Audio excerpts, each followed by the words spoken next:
মধ্যপ্রাচ্যে ইরানকে ঘিরে চলমান যুদ্ধ প্রতিটি মুহূর্তে নতুন করে উত্তেজনা বাড়াচ্ছে। সাম্প্রতিক হামলা পাল্টা হামলায় পুরো অঞ্চল আবারও রণক্ষেত্রে পরিণত হয়েছে। শুক্রবার রাতে ইরানের গুরুত্বপূর্ণ তেল রপ্তানি কেন্দ্র খার্ক দ্বীপে বড় ধরনের বিমান হামলার ঘটনা ঘটে।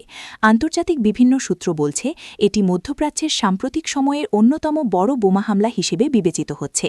এই হামলার পরে দ্রুত পাল্টা জবাব দিতে মাঠে নামে ইরানের ইসলামী বিপ্লবী গার্ড বাহিনী আইআরজিসি।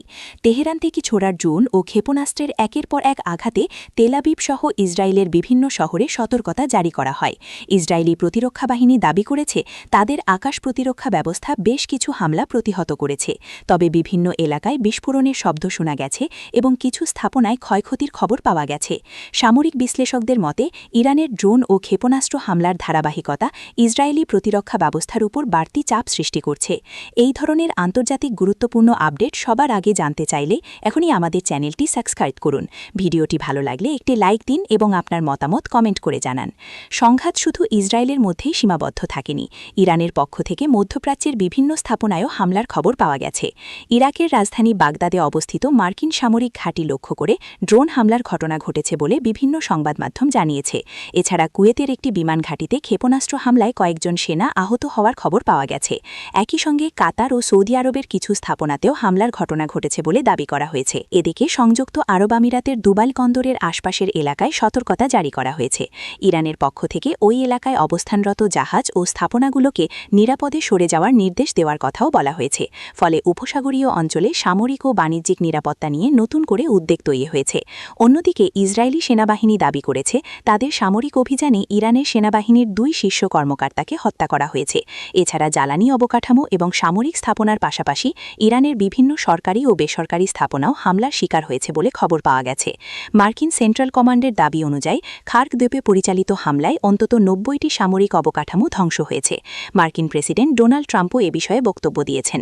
সামাজিক যোগাযোগ মাধ্যম ট্রুথ সোশ্যালে দেওয়া এক বার্তায় তিনি বলেছেন, হরমুজ প্রণালী দিয়ে আন্তর্জাতিক তেল সরবরাহ সচল রাখতে প্রয়োজনে বিভিন্ন দেশ তাদের যুদ্ধজাহাজ পাঠাতে পারে। এই গুরুত্বপূর্ণ জলপথে কোনো ধরনের বাধা সৃষ্টি হলে তা বিশ্ব জ্বালানি বাজারে বড় প্রভাব ফেলতে পারে বলেও তিনি উল্লেখ করেন। এদিকে ইরানের পররাষ্ট্রমন্ত্রী আব্বাস আরাকচি মধ্যপ্রাচ্যের দেশগুলোকে তাদের ভূখণ্ড থেকে মার্কিন সেনাদের সরিয়ে দেওয়ার আহ্বান জানিয়েছেন। তিনি দাবি করেন ইরানের নতুন সর্বোচ্চ নেতা মোস্তফা খামেনির শারীরিক অবস্থা নিয়ে যে গুঞ্জন ছড়ানো হয়েছে তা সম্পূর্ণ ভিত্তিহীন। তার মতে মোস্তফা খামেনি স্বাভাবিকভাবেই দায়িত্ব পালন করছেন এবং দেশের প্রশাসনিক কার্যক্রম পরিচালনা করছেন। আরাকচি আরও জানান, হরমুজ প্রণালী দিয়ে তেলবাহী জাহাজ চলাচল এখনও স্বাভাবিক রয়েছে, তবে ইরানের শত্রুপক্ষের জাহাজ হলোর ক্ষেত্রে কঠোর নজরদারি অব্যাহত রয়েছে। এদিকে আরেকটি ফ্রন্টে লেবাননে হিজবুল্লাহর সঙ্গে লড়াই চালিয়ে যাচ্ছে ইসরায়েলি সেনাবাহিনী।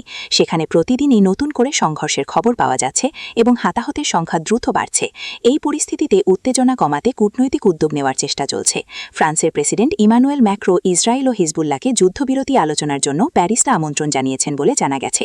সব মিলিয়ে মধ্যপ্রাচ্যের বর্তমান পরিস্থিতি অত্যন্ত জটিল ও অনিশ্চিত। একদিকে ইরান, অন্যদিকে ইসরায়েল ও যুক্তরাষ্ট্রের সামরিক তৎপরতা। সব মিলিয়ে পুরো অঞ্চল এখন চরম উত্তেজনার মধ্যে দিয়ে যাচ্ছে।